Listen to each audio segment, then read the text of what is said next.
नमस्कार.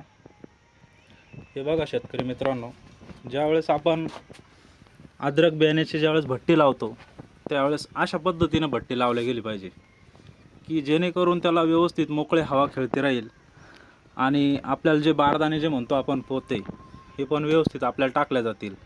आणि त्याच्यामुळे काय होतं माहिती आहे का, चारही बाजूने नाही का बियाण्याला हवा व्यवस्थित मोकळी खेळती राहते. जास्त उष्णता हीट टेम्परेचरचं जास्त उष्णताचा जास्त त्याच्यावर परिणाम होत नाही आणि त्याला गारवा व्यवस्थित असल्यामुळं काय होतं, जे कोंब येणार राहतात अद्रकला हे पण नाही का पंजाला व्यवस्थित कोंब येतं. तर आता आपण बघू शकतो, हे बघा हे जे आहेत त्याला किती व्यवस्थित कोंब निघालेले आहे. आणि ह्या असे कोंब निघाल्यामुळं काय होतं माहिती आहे का, लागवडीस टायमाला एकदम सोयीस्कर पद्धतीने आपल्याला लागवड पण व्यवस्थित करता येते, कोंब पण मोडत नाही आणि जे बियाणं खराब व्हायचे जे चान्सेस असतात हे खूप कमी प्रमाणामध्ये असतात.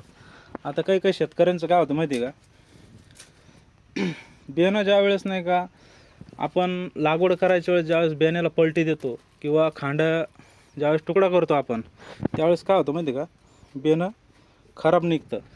तर ह्या अशा पद्धतीने जर आपण कदाचित जर व्यवस्थित साठवणूक जर कधी करेल असेल तर याच्यामुळं काय होतं माहिती आहे का, आपलं बियाणं खराब होण्याचे चान्सेस जे असतात हे खूप कमी प्रमाणात असतात. तर बघा आता हे शेतकरी जे आहेत यांनी बरेच दिवसापासून आता अद्रक लावत आहे आणि प्रत्येक गोष्ट एक एक त्या अनुभवामधून नाही का ते शिकत आहेत. तर यावर्षी खूप खरोखरच चांगल्या पद्धतीने त्यांनी बियाण्याची जी भट्टी म्हणतो आपण आल्याची ही एकदम व्यवस्थित लावलेली आहे. तर त्यांचं बियाणं पण खूप चांगल्या पद्धतीने आहे आता सध्या.